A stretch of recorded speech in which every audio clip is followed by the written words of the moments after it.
Good afternoon, American Express. My name is Isaac Astoria, and today I will be walking you through our American Express user analysis. Before we get started, let's meet the team. First off, we have Aiden Weld, our data analyst, Nick Zambito, our data visualist, Lundy Dorr, our document specialist, UC Wu, our professional specialist, and me, Isaac Astorga, our video content specialist. The objective of this analysis was to utilize the given data to analyze which variables lead customers to a trite from American Express.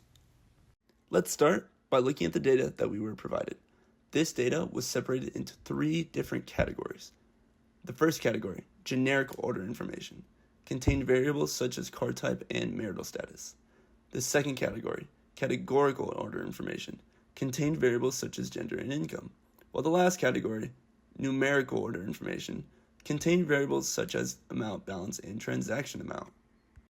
Now, let's look at the variables that we decided to analyze. In the Tableau, we analyzed demographic patterns, behavioral patterns, life stage patterns, and product segmentation. And in the Excel, we analyzed total transaction count, total revolving balance, and total transaction amount, along with many other variables of which can be viewed in our final document analysis that will be attached in the same email containing this walkthrough. Let's get into the Tableau, where Nick will provide a brief tutorial and description of his findings. For the Tableau side of the American Express customer attrition analysis, it was broken down into four key areas of analysis: demographic patterns, behavioral patterns, life stage patterns, and product segmentation. For demographic patterns, it is split into two tree maps: attrition rate by income and education and total users by income and education. Each map has the ability to use the drop-down to choose which income category or what education level you want it to be in.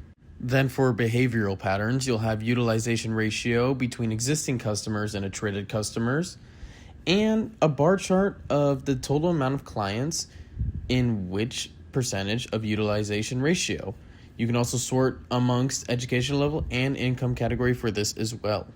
Then for life stage patterns, we have three lines showing all three dependent groups, and you can sort between the marital status, and these lines show the age, dependence, and attrition rate, but also if you want to see one line, you can sort by dependence group. Lastly, we have a heat map for card type and gender patterns, where you'll see the card categories matched up with each gender. And for this, you can sort by gender and income category and see the relationship in card categories and how many have been attrited. All right, thanks, Nick. Now, moving into our regression overview.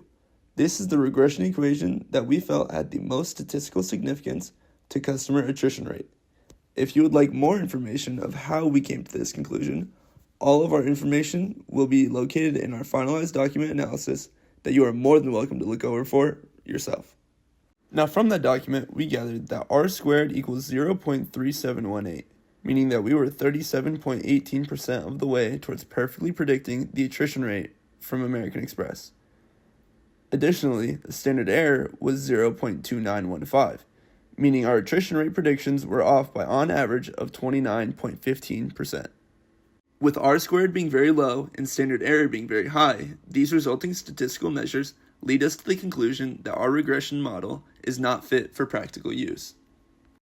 Some key findings from this analysis include that the blue card holders had the highest attrition rate, that the low-income customers were more likely to leave, that the high credit utilization was strongly linked to attrition, and that women showed higher attrition rates than men. Now for some final recommendations. Some final recommendations that we came up with were to first off improve the blue card customer experience and to encourage more frequent card usage. Both of these would be solved by a potential addition of a points reward system. An idea to support low-income customers could be to provide special deals that reward long-term customer loyalty. And finally, our last idea to promote healthy credit card usage would be to provide free online tutorials that showcase the foundation of healthy credit card usage. The implementation of these recommendations we found would have a high statistical impact on lowering the overall customer attrition rate and potentially entice new customers looking for a new bank to call their own. Last off, thank you. We sincerely hope that this analysis benefits American Express, And if there are any further questions or need for further elaboration, please feel free to reach out to me at my email. It has been an honor to work with you. Thank you. Have a great day.